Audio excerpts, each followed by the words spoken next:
Hi, Jack Andrews here. Thanks for playing the replay of this webcast, The State of the States. I hope you'll consider subscribing to my channel as well as liking this video.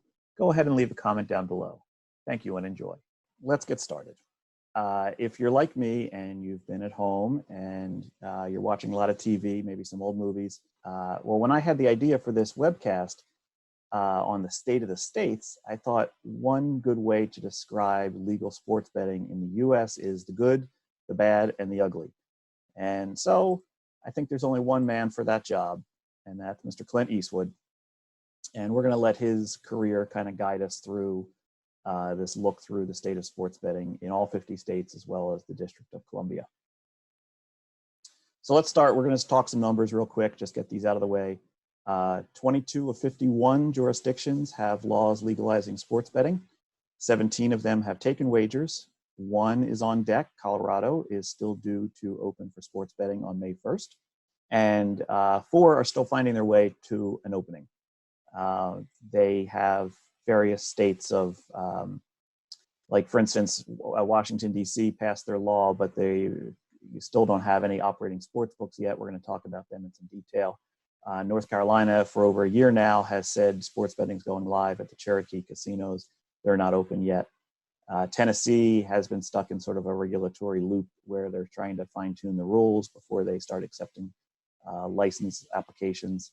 And Washington State, who just last week legalized sports betting, they've yet, of course, to take their first wager. 29 states have yet to legalize sports betting.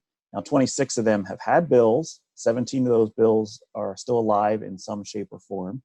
And 9 states have had bills that have tried and failed. And then there's also 3 states that have had no action yet so far. And that's Utah, obviously, as well as Idaho and Wisconsin. Okay, so enough about numbers. Let's get into some detail. So let's start out with the good, right? Clint looks very happy in this photo. He approves of these states. These are listed in alphabetical order.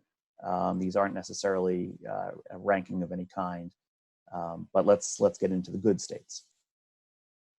So let's not confuse good with great, all right?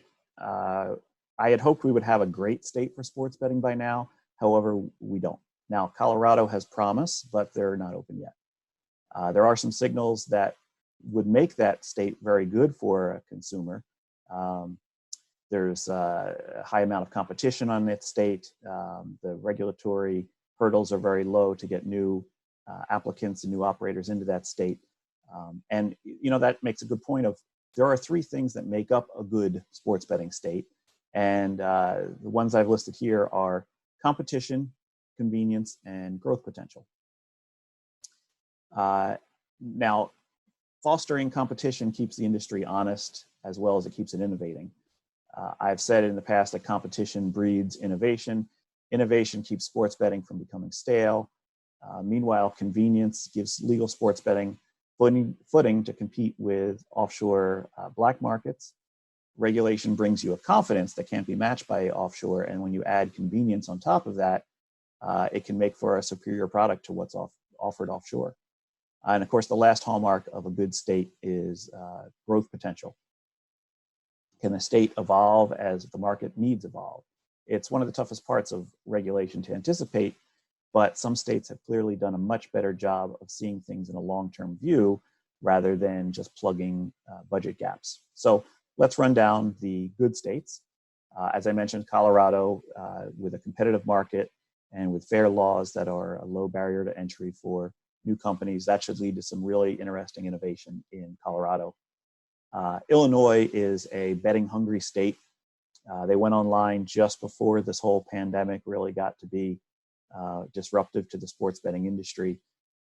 And their regulation is far from perfect in Illinois. I'm not saying they're great by any stretch, but they've clearly put some thought into it. They made some changes along the way that are more conducive to the consumer in their state.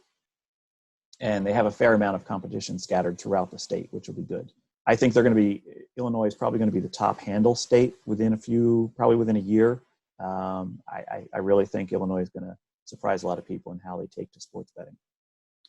Iowa, again, there's some flaws in Iowa's design. They have in-person registration, which is kind of a bummer for If you want to do some mobile betting, you got to drive to all four corners of the state of Iowa, which, considering they kind of opened that in the wintertime, driving all around Iowa wasn't very fun for guys that went out there to get established in Iowa. But there is a fair amount of competition in Iowa, and it's looking like it'll be a decent state.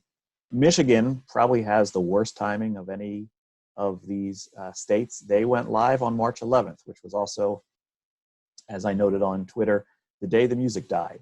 That's when we have had our last NBA game played for a while. But the bright side of Michigan is they were able to unite the tribes and the commercial casinos together into one plan.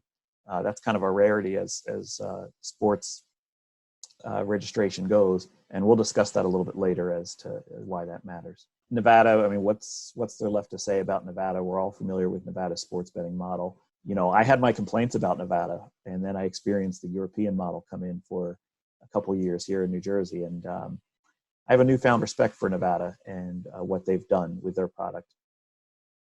Nevada has a very flawed mobile betting model, and hopefully they're going to make changes to that soon.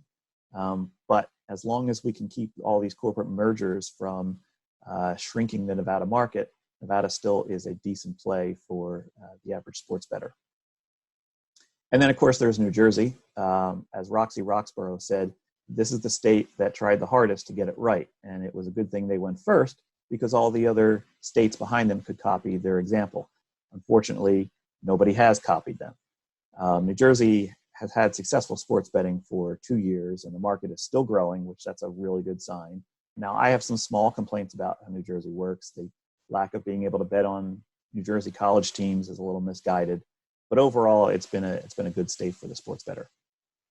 And then there's Pennsylvania. So I've had my beefs with Pennsylvania over the years. There's a lot they've done wrong, in my opinion. There's probably a lot of room for improvement. The barrier to entry to get into Pennsylvania for a company is extremely high, and that kind of blocks out a lot of the upstarts and kind of shapes up for more of an oligopoly situation with the operators there. But at the same time, they've done a decent job in giving consumers convenience, giving consumers confidence, and there's a decent amount of competition in the state. So there's also growth potential. And the good thing about having growth potential in the state is that there's still room for change and things can get better. So while Pennsylvania right now is not my ideal state, there is room for improvement, and I think they're gonna get there. So we've gone over the good. Let's talk about the bad. Now, to be honest, not all of these are terrible, but when you're talking about the good, the bad, and the ugly, there is a wide swath between good and ugly. So as you can see in this picture, Clint isn't happy with any of these states, but we'll go through them real quick and we'll kind of identify what makes them probably more to the bad than the good.